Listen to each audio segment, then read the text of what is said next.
Ethan Parker stared out the window of his apartment as rain tapped gently against the glass. The city below glowed in soft golden light, the kind that made everything look a little lonelier. He sipped his coffee, but it had long gone cold. Nights like this always brought her back to him, Claire. The sound of rain was her favorite thing in the world. She used to say it felt like the sky was finally telling the truth, washing everything clean. Now every drop only reminded him of what he'd lost and how he'd let it slip away without realizing. A year ago, Ethan had everything that looked perfect from the outside. A rising career in architecture, a modern apartment in Portland, and a woman who stood by him through every long night and early morning. Claire had been there when his designs failed, when clients rejected his ideas, when he doubted himself. She never complained. She'd just bring him tea, touch his shoulder softly, and say, "You'll figure it out. Ethan, you always do." He believed her, but not enough to look up and see how much she needed to hear something back. He thought their love was strong enough to survive his silence, his obsession with success, his endless late nights. He kept telling himself that once he made it, he'd have time for her. Once the stress faded, once his name was known, then he'd take her to Paris like he'd promised. Then he'd hold her longer, listen more, laugh more. But dreams have a way of taking more than they give, and by the time he looked up from his work, she had already started to fade from his world. The night she left was quiet, almost gentle. She didn't cry or shout. She just stood by the doorway, suitcase in hand, her eyes tired but calm. "Ethan," she said softly, "I can't keep waiting for you to see me." He didn't understand then. He thought she was upset because he missed dinner again. He thought it was just another moment to fix later. He had no idea that later had already run out. When the door closed, the silence that followed felt different. It wasn't peaceful. It was final. For weeks, Ethan convinced himself she'd come back. He left her messages, short, awkward ones, asking if she was okay, if they could talk. But her replies were always kind, distant, and ended with, "Take care of yourself." It took months for him to realize that she wasn't angry. She was done. And that quiet understanding broke him in a way no fight ever could. Now, sitting by the window, Ethan thought about the moments he missed, the signs that had been right there, the way she'd look at him while he talked about work, trying to be proud but quietly shrinking inside. The nights she asked if he'd go for a walk, and he said maybe tomorrow. The birthday she spent alone because he had a project deadline. The small notes she left on the fridge that he never replied to. Little moments that once felt ordinary now felt like lost treasure. He remembered one night in particular. The rain had been falling hard. It's like tonight. She had curled up beside him on the couch, watching an old movie. Her head rested on his shoulder, and he was half distracted, reading an email. She looked up at him and asked, "Do you ever wonder what we'll be like in 10 years? Without looking away from the screen, he said, "Successful, hopefully." She smiled sadly. "I just hope we're still us." At the time, he didn't understand what she meant. Now those words echoed like thunder in his mind. Ethan's career did take off. The big clients finally came. His designs were praised and his bank account grew. But success felt strangely empty without her to share it. He realized too late that all the things he thought would make him happy only mattered if she was there to see them. The new furniture, the expensive watch, the trips, none of it could fill the silence she left behind. Sometimes, when he passed by the little cafe near their old apartment, he'd still imagine her sitting by the window, sketchbook open, drawing people who didn't know they were being drawn. She used to say everyone had a story written on their face. "You just have to look closely," she'd say. He never looked closely enough at her. One evening, he walked into that same cafe out of habit. The same jazz music played softly. The same smell of coffee and rain filled the air. He sat by the window, their spot, and ordered her favorite drink, a caramel latte with extra foam. The barista gave him a curious look when he ordered 2 cups. He smiled faintly and said, "It's a habit." He placed 1 cup across from him where she used to sit. For a moment, he almost believed she'd walk in, smile, and take the seat. But the chair stayed empty. He thought about calling her just to say hi. But what could he say now? I finally understand. I miss you. None of it would matter. She had moved on with her life, quietly, gracefully, the way she always did everything. Ethan knew that if he ever saw her again, he'd see that same calm strength in her eyes. The kind that comes from someone who's learned to let go. As the rain grew heavier, Ethan whispered to himself, "You were right, Claire. I didn't see you." The words felt small, but somehow saying them made the room a little lighter. He realized this wasn't just regret, it was awakening, the kind that came too late but still mattered. He couldn't change what happened, but he could finally admit what he refused to before. That love isn't about waiting for the right time. It's about seeing the person right in front of you before they fade into memory.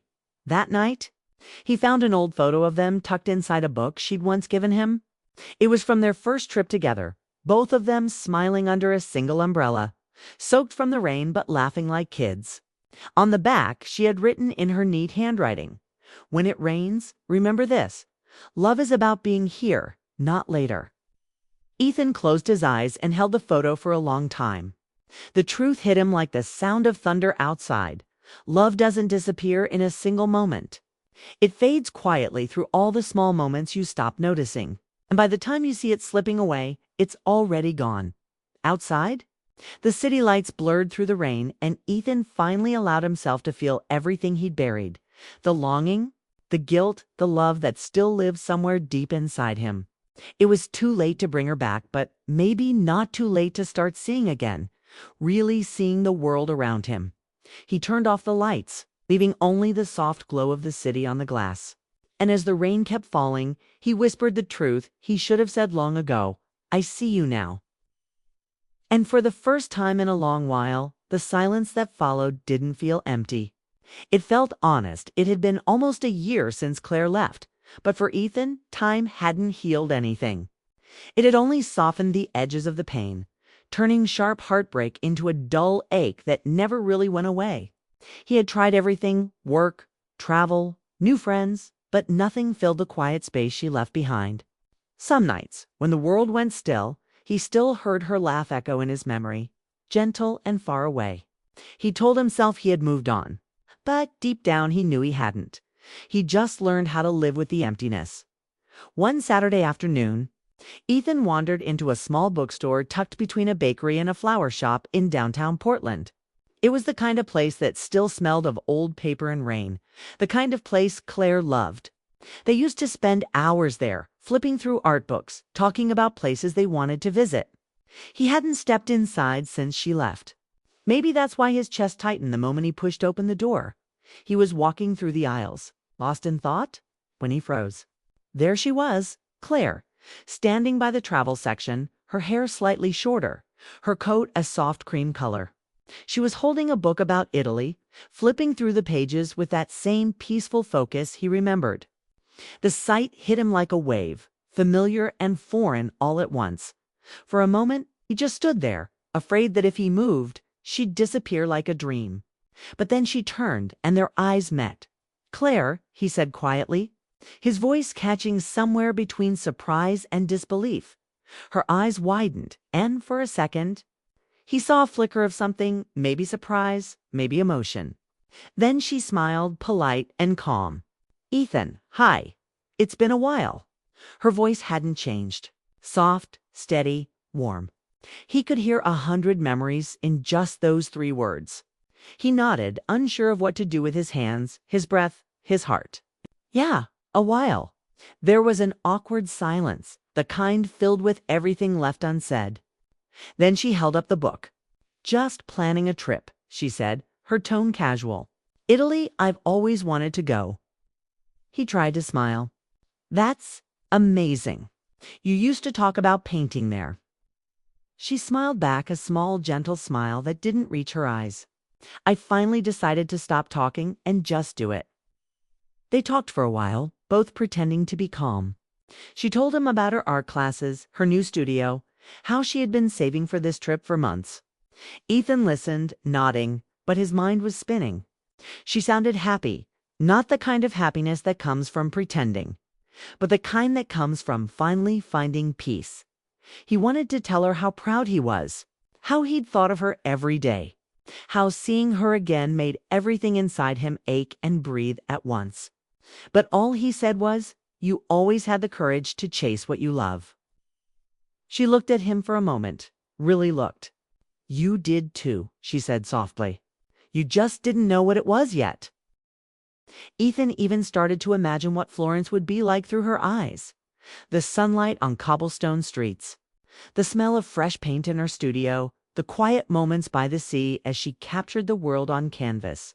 It hurt, yes, to imagine her so far away, thriving, happy. But it also inspired him to live fully, to create, to feel, and to see the world not as a place of loss but as a canvas of opportunity. He began to write again, not letters to her, but his own thoughts, his own sketches, his own reflections on life and love. Every stroke, every word was a tribute to the lessons she had taught him: patience, understanding, seeing clearly, loving fully. He understood now that love doesn't always return in kind. Sometimes its greatest gift is the wisdom it leaves behind. Evenings became his favorite time. He would sit by the window, city lights glowing softly through the rain, holding the note she had sent. It reminded him that people can leave, but their influence lingers. It reminded him that missed chances can teach more than fulfilled ones. And it reminded him that he had finally learned the truth, no matter how late it had come. Ethan didn't feel empty anymore. He felt awake. The letter he never sent, the note she did, and the time between had all combined to give him clarity. Love had been there all along, quiet and patient, waiting for him to notice. And now he had. He put the note back in the drawer next to the unsent letter and smiled softly. For the first time in a long while, he felt peace. He knew that Claire's life was moving forward, and so was his. And even though they weren't together, the connection they had shared had shaped him, had awakened him, and had changed him in ways he could never undo. That night, as rain fell softly against the window, Ethan whispered to the empty room, "Thank you, Claire, for showing me the truth." And he meant it. Because even if he had waited too long, he'd finally seen, and that vision had changed everything forever. Months passed after the note from Claire. The first sting of heartbreak had softened into a quiet ache that still lingered. But Ethan felt different. He no longer obsessed over what he had lost. Instead, he focused on what he could create, what he could live, what he could become. The letter he never sent sat in his drawer, a reminder of both regret and growth. While Claire's words had settled into his mind like a gentle lesson he would never forget, Ethan began to paint again. It started slowly, a sketch here, a watercolor there, but soon it became a daily ritual. He remembered how Claire had always encouraged him to follow his passions, even when he thought he was too busy or too tired. Now, with her absence, her encouragement felt like a quiet voice guiding his hand. Every brushstroke carried a memory of her. Every color he chose reflected the moods he had shared with her, the laughter, the hope, the quiet sadness, and the love that had lingered even after she left. He opened a small studio in his apartment building. Just enough space for his easel paints and a view of the city's skyline. It wasn't a gallery yet, not a business, but it was a start, a space where he could pour himself into creation, where he could process the lessons Claire had left him. The studio became his sanctuary, a place to breathe, think, and feel again. He realized that life had to move forward, and creating art was how he honored both the past and the future. Every now and then, he would receive postcards from Claire. They were simple, often with pictures of Italian landscapes, sunsets, and street corners. The messages were brief. "The light here is beautiful," or "You would love this view." Each one made him smile, a mix of longing and joy. He didn't respond, he didn't need to. The postcards were a quiet connection, a reassurance that she was alive, thriving, and happy. It was enough for him to know she had found peace and fulfillment. And it encouraged him to seek his own. Ethan's days became filled with small routines that gave him stability and joy. He walked through the city streets, observed the people passing by, and sketched them quietly in his notebook. He rediscovered his love for music, playing soft melodies on the old piano in his apartment. Friends noticed a change in him. He was calmer, more present, and more aware of the beauty around him. It was as if the heartbreak had opened his eyes to life's subtleties, teaching him to see, really see, the moments that mattered. One evening, Ethan found himself walking to the cafe where he and Claire used to meet. The rain had just stopped and the streets glistened under the city lights. He ordered a coffee and sat by the window, watching couples and friends pass by. He thought about the last time he had seen Claire there, how she had smiled and left for her flight. He remembered the ache of knowing she was moving on, and yet, now, he felt a strange peace. He understood that love could be transformative. Even when it didn't last, he picked up his sketchbook and began to draw the scene outside, a couple sharing an umbrella, laughter spilling into the night, the reflections of streetlights dancing in puddles. His hand moved with confidence and purpose, capturing life as it unfolded. Each line carried gratitude, each shade reflected understanding. He realized that love didn't always mean possession. Sometimes it was about the lessons it left behind, the growth it inspired, and the truths it revealed about oneself. Weeks later, Ethan completed his first large painting since Claire had left. It depicted two figures under a single umbrella, standing close yet separate, with rain falling around them and city lights reflecting in the puddles. He titled it "Some Truths Come Too Late." Standing back, he felt a rush of emotion, a mix of sadness, acceptance, and hope. He had captured what he had learned, that seeing love clearly, even when it's gone, can change everything forever. Ethan realized he had been carrying guilt for far too long. He had blamed himself for the moments he had missed, the conversations he had avoided, the love he hadn't fully recognized. But as he painted, he understood that guilt served no purpose. The past couldn't be undone, but the present could be embraced, and the future could be shaped. Every brushstroke was a release, a step toward freedom. He began sharing his art online, quietly at first, and then more confidently. People resonated with his work, the emotional depth, the sense of longing, the beauty in everyday moments. Messages poured in from strangers who felt the same heartbreak, the same lessons, and the same hope. Ethan realized that his pain, once so isolating, had transformed into something meaningful, something that could touch others and remind them that love, even when lost, leaves a lasting imprint. One day, he received another postcard from Claire. It was different this time, a picture of a quiet street in Florence, painted by the golden sunset, and a message: "I saw your studio online. Your art is beautiful. Keep going." Ethan held the postcard close, feeling a warmth that had nothing to do with longing or regret. It was pride, connection, and mutual respect. Their paths were separate, but the impact they had on each other remained undeniable. Ethan thought back to the apartment they had shared. The coffee mornings, the late-night talks, the rainy walks. He remembered every detail. But now he could smile without pain. He could appreciate the love they had shared, the lessons it had brought, and the person he had become because of it. Claire had been a catalyst, a mirror that reflected both his flaws and his potential. She had shown him what he was capable of loving and becoming.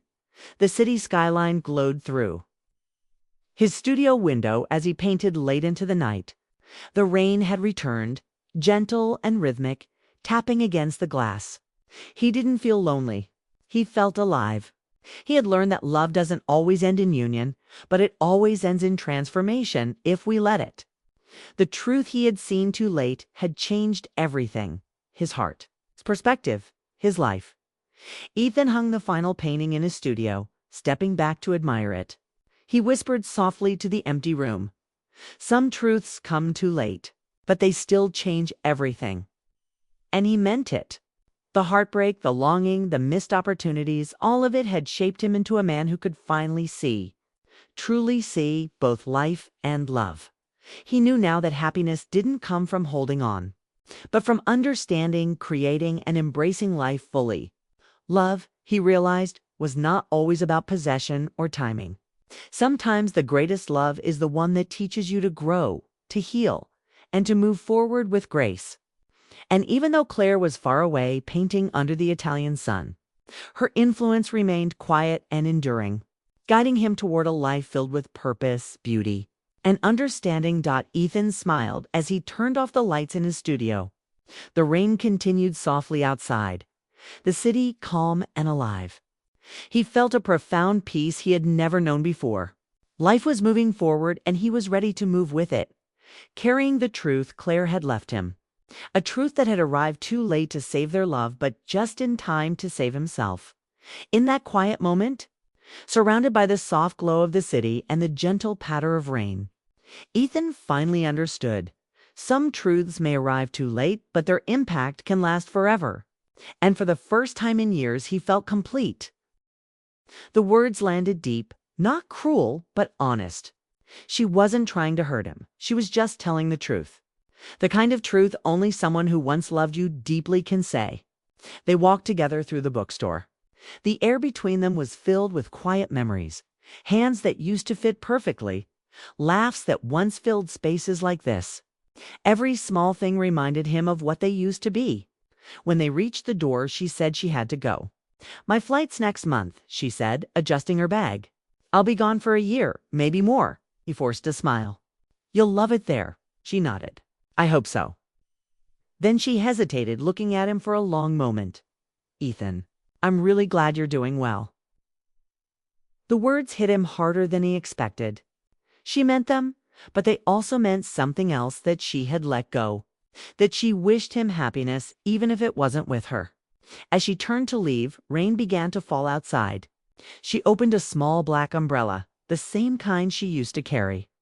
Ethan watched her step into the street, her reflection flickering in the puddles. She looked peaceful, like someone walking toward a new life. He wanted to run after her, to tell her he was sorry, that he'd changed, that he finally understood. But he didn't. He just stood there, frozen, watching her fade into the crowd until she was gone. The sound of rain filled the silence. The world outside blurred into color and movement. But all Ethan could see was her silhouette, calm, steady, walking away once again. He walked back inside the store, sat down on a small bench near the window, and stared at the book she had been holding. "Painting the Soul of Italy," the title read. He picked it up, ran his fingers along the cover, and smiled sadly. He could picture her there by the sea, painting sunsets, laughing again. For the first time, he realized that maybe love wasn't always about holding on. Sometimes it was about letting go and hoping the other person finds the life they deserve, even if it doesn't include you. That night, Ethan couldn't sleep. He kept replaying every detail of their meeting. The way she smiled, the calm in her voice, the distance in her eyes. She wasn't the same woman who left him. She had healed. She had grown. And for the first time, he truly saw the woman she had become, not as someone he lost, but as someone who had finally found herself. He walked over to his desk and pulled out a blank sheet of paper. For reasons he couldn't explain, he started to write. He didn't plan the words. They just came. "Seeing you today reminded me what love really is. It's not about possession or timing. It's about gratitude for the moments we shared, for the lessons we learned, for the person we helped each other become. I finally understand that, Claire. I finally see you. Thank you." He folded the letter carefully and set it on the table. He didn't know if he'd ever give it to her, but writing it felt right. It was like finally breathing after years of holding it in. Outside, the rain kept falling, and the city lights shimmered through the wet glass. Somewhere across town, Claire was probably packing her paints, planning her new life. And even though it hurt, Ethan felt something shift inside him. Not sadness, but peace. He understood now that some meetings weren't meant to restart old stories. Some were meant to show you how far you've both come. And sometimes, seeing the person you once loved, happy, truly happy, is the closure your heart had been waiting for. Ethan stood by the window and whispered, "I hope Italy gives you everything I couldn't." And as the rain softened and the night grew still, he realized that even though he was alone, he wasn't empty anymore. He had finally seen the truth, and though it came too late, it had changed him forever. Ethan couldn't stop thinking about Claire. Her visit to the bookstore replayed in his mind like a film he couldn't pause. Her smile, calm and distant, haunted him. He kept imagining all the things he should have said, the things he should have done. Every word he never spoke, every touch he never returned, came crashing down on him at once.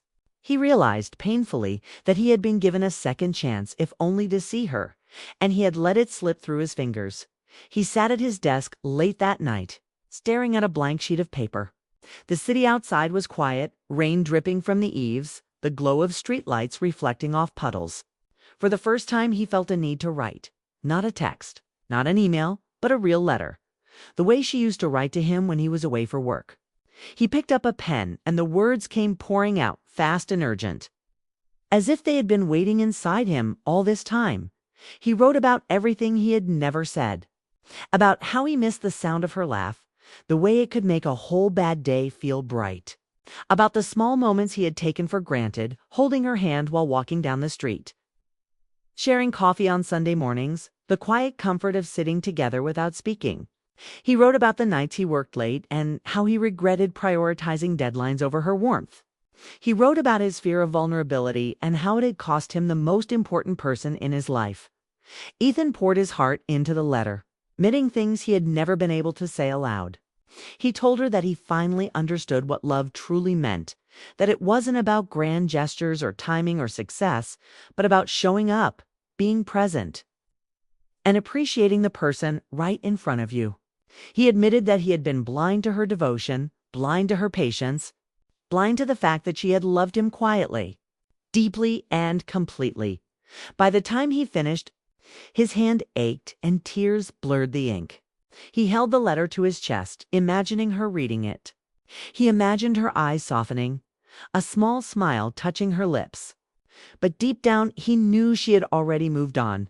She had gone to Florence to paint, to start anew, to embrace a life he wasn't part of. The letter felt like a bridge he could never cross. A final confession that might never reach her. He folded the paper carefully, slid it into an envelope, and stared at it for a long time. Should he mail it? Should he leave it at her apartment? Should he deliver it personally? Every option felt like a risk, like imposing on the life she had rebuilt without him. After a long pause, he placed it in the drawer, unopened, unmailed. Maybe pride. Maybe fear. Maybe a quiet understanding that some truths are meant to be felt, not given. Days turned into weeks. Ethan kept the letter close, reading it over when the ache of longing became too heavy.